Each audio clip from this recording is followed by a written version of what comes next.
İyi günler arkadaşlar. Kanalımıza hoş geldiniz.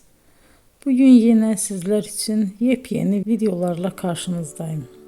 İki başarılı oyuncularımız Elçin Sangu ve Barış Ardus'tan güzel paylaşımlarını sizler için hazırladık. Elçin Sangu, Sevdim Alabora, Yalancı ve Mumları, Kiralık Aşk, İyi Günde Kötü Günde bu dizilerde rol almış ve herkes tarafından çok beğenilmiştir.